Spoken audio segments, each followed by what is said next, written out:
Zelenski jih imenuje sankcije dolgega dosega. In čeprav ta izraz ni povsem natančen, to ne spremeni dejstva, da je veliko ruskega premoženja v plamenih. Prav tako to ne spremeni dejstva, da je ruska letna parada ob dnevu zmage, ki je načrtovana za ta teden, bistveno manjša kot prejšnja leta. Ampak danes imamo za vas veliko zemljevidov, ki jih moramo pregledati. To je njihova skupna vez. Pomagajo razumeti, kaj se trenutno dogaja v vojni in zakaj se je Ukrajina počasi premaknila v veliko bolj ugoden položaj. Da, zdi se, da je pregovorni jez popustil. Zdi se, da Ukrajina napada vsak ruski objekt, ki jo lahko najde. Vse, kar potrebujejo, je kup teh dronov in majhna vzletna steza, s katere jih lahko izstrelijo. Škoda na površju je jasno vidna na satelitskih posnetkih, zahvaljujoč NASA-ini tehnologiji za zaznavanje požarov. To je povsem drugače kot v zgodnjih dneh vojne, ko je bil Zelenski ujet v bunkerju in je Rusija nadzorovala ukrajinsko nebo.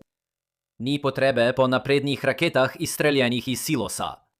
Ni potrebe niti po raketah izstreljenih s fregate, kar je dobro, saj Ukrajina to še vedno počne brez prave mornarice. In medtem ko se mediji osredotočajo na beleženje škode, ki jo je utrpela Rusija, bi se morali poglobiti in zastaviti globje strateško vprašanje, kako je to sploh mogoče. Ne bomo počeli nečesa smešnega in razlagali, zakaj Rusija ne gradi svojih rafinerij v bunkerju, kot se lahko ljudje umaknejo van. Namesto tega je poudarek na zračni obrambi in na tem, zakaj je Ukrajini uspelo prebiti to obrambo na način, zaradi katerega bodo morda nekoč postavili številne spomenike v spomin na Zelenskega. Del odgovora je v tem, kaj je Rusija imela v svojih orožarskih skladiščih, preden se je vojna začela. Del odgovora je tudi nezmožnost hitrega premikanja ruske zračne obrambe po ulicah države. Del tega je tudi ogromna geografija Rusije, z rafinerijami, skladišči in tovarnami, razpršenimi po ogromnem ozemlju. Del tega je tudi nezmožnost prestreznikov, da dovolj hitro usmerijo svoje namerilne sisteme na cilje. In vem, da se že zdaj zdi kot prava džungla zaradi vseh teh dejavnikov, vendar obstaja še en ključni razlog, zakaj Rusija ne more nadzorovati situacije. Ukrajina pazljivo postavlja veliko svojih proizvodnih obratov pod zemljo, v jamsko podobne objekte. Zato zadnji del. Rusija ne more zadušiti ukrajinske proizvodnje dronov že v povojih.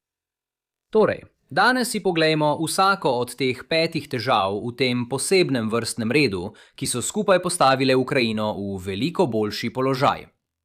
Začeti želim z nekaj hitrejšimi točkami, preden preidem na podrobnejši prikaz nemogoče situacije, s katero se sooča Rusija.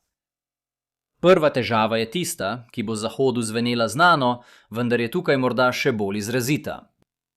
Velik del priprave vojaške opreme za to vojno je bil preprosto pogledati, kaj je še ostalo v sovjetskih skladiščih in to prilagoditi za trenutni boj. To se je za Rusijo dobro obneslo pri iskanju dodatnega streliva, ki so ga lahko predelali v drsne bombe in jih nato odvrgli na Ukrajino. Če smem za trenutek stopiti v svet iger, se spomnim pregovora, da ni napačnih groženj, so le napačni odgovori. Obstaja več načinov, kako lahko premagaš nasprotnika. Veliko jih ima ustrezno obrambo. Če pa v boj prineseš napačno obrambno strategijo, lahko katerakoli od teh napadalnih potez zmaga. Da bi prešli iz teorije iger v vojaško prakso, se je Sovjetska zveza desetletja pripravljala na soočenje z NATO-om. Zaradi tega je Sovjetska zveza zgradila obrambo proti naprednim raketam in lovskim letalom. Naprednim z vidika nekoga iz 70. in 80. let prejšnjega stoletja. Bistvo je, da so enosmerni napadalni droni impresivni z vidika materialne učinkovitosti. Na tradicionalni vojaški ravni so precej osnovni. Tako je Ukrajina tukaj začela z določeno prednostjo, saj je zgradila zalogo poceni bomb, da bi preplavila natančnejše protiukrepe. V bistvu, če ste spremljali pritožbe glede ameriških izgub zaradi iranskih dronov, je zgodba enaka, le da zdaj zamenjujemo perspektivo iz naših širših vojnih koalicij. Druga osnovna točka je nezmožnost Rusije, da bi proaktivno uničila ukrajinske zmogljivosti za proizvodnjo dronov. Pravzaprav je najlažji način, da preprečiš, da bi te nasprotnik preplavil z droni, ta, da preprečiš njihovo proizvodnjo že na samem začetku. Na začetku invazije se je zdelo, bo Rusija zanesljivo prevladovala v zraku in tako zlahka bombardirala vse pomembne vojaške cilje. Spet gre v bistvu za obrat koalicijske perspektive, podobno kot so jo ZDA doživele v Iranu. No, mnenja so še vedno deljena o tem, koliko škode je Iran dejansko utrpel, vendar je Islamska republika zagotovo v slabšem položaju kot Ukrajina tukaj. Dejansko se je izkazalo, da so bili protiletalski sistemi, ki jih je doniral Zahod, dovolj, da so pred približno 4 leti zaprli to pot za Rusijo. Vsaj tokrat je oprema za konflikt med NATO in Rusijo dosegla tisto, kar je bila namenjena doseči. Zdaj je Rusija prešla na bolj oddaljeno strategijo, ki vključuje balistične rakete, prej omenjene drsne bombe in lastne samomorilske drone. Del razloga, zakaj ti še vedno niso ustavili ukrajinske proizvodnje, je v tem, da imajo Ukrajinci zelo dobro obrambno mrežo. Prej smo že raziskali, kako to deluje, zato danes teh podrobnosti ne bom ponavljal. Kljub temu pa ene stvari še nisem omenil, in sicer geografije Ukrajine. Na splošno gledano, če greš iz Rusije v Ukrajino, greš iz širšega v ožje. To Ukrajini olajša koncentracijo obrambe in preprečuje, da bi ruska ubojna sredstva popolnoma uničila državo. Če ta geografska točka ni bila jasna, je to v redu, ker moramo problem podrobno obravnavati tudi v obratni smeri. Pravzaprav si zdaj poglejmo težave z ogromnim ozemljem Rusije. Predstavljate si, da imate po vsej državi razpršene številne dragocene cilje. In, da bo jasno, če ste Rusija, si tega ni treba predstavljati. To je vaša resničnost. Tradicionalno je bilo to prednost, ker pomeni, da mora nasprotnik prodreti globoko na vaše ozemlje. Obstaja razlog, zakaj je, na primer, Sovjetska zveza svojo infrastrukturo za jedrsko orožje zgradila sredi Srednje Azije. Vendar je bilo veliko teh vgrajenih zaščit izgubljenih z razširitvijo samomorilskih napadalnih dronov dolgega dosega. Rešitev na prvi ravni bi bila, da bi preprosto postavili kup sistemov zračne obrambe okoli vsakega od teh določenih mest. Toda hitro ugotoviš, da to prvič zahteva ogromno virov, drugič. Vsako noč, ko Ukrajina napade samo eno od teh lokacij, so ostale obrambe v bistvu nepomembne. In tretjič. Obstaja cela vrsta manj pomembnih ciljev, ki jih želi Ukrajina zadeti in so v bistvu brez obrambe. Torej je rešitev na drugi ravni, da vse svoje sisteme zračne obrambe premaknete bližje meji. Če preprečite, da bi katerikoli dron prodrl na lokalno območje, potem jim tudi preprečite, da bi zadeli kateregakoli od teh dragocenih ciljev.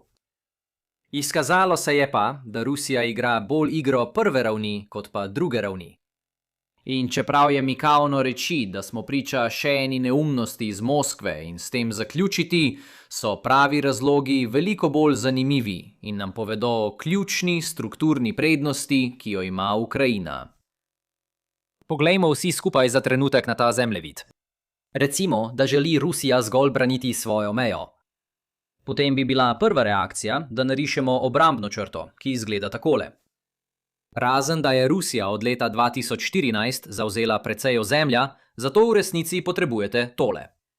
Ampak Ukrajina lahko tudi leti z droni nad vodo, zato v resnici potrebujete tole.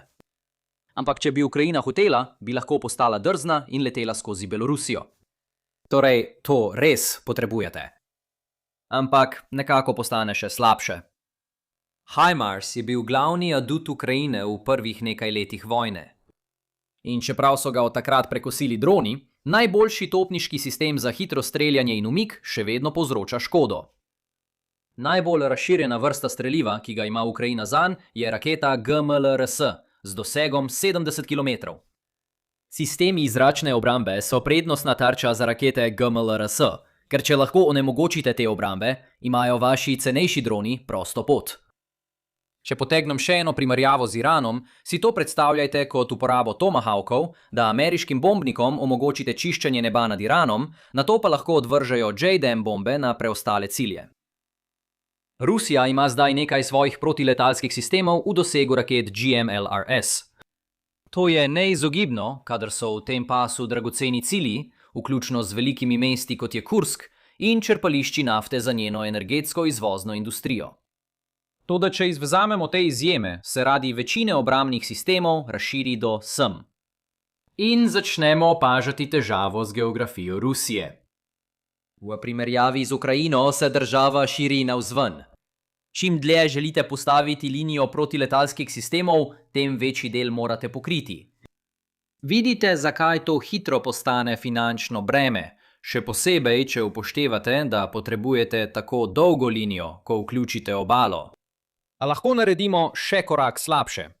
Ukrajina ima prav tako dostop do raket ATACMS, čeprav v precej manjših količinah kot GMLRS.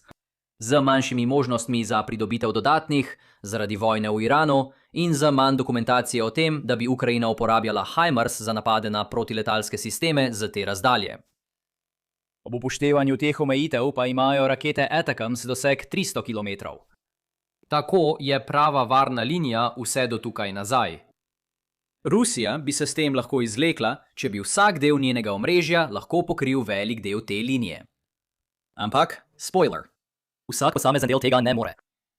Ukrajinski droni letijo nizko, namenoma, da jih ruski radarji ne zaznajo.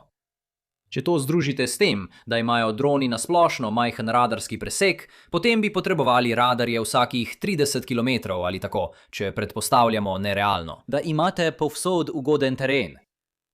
To je zato, ker mora radar locirati, identificirati, slediti in posredovati podatke o ciljanju v prestrezniku. Vse to preden dron zapusti doseg.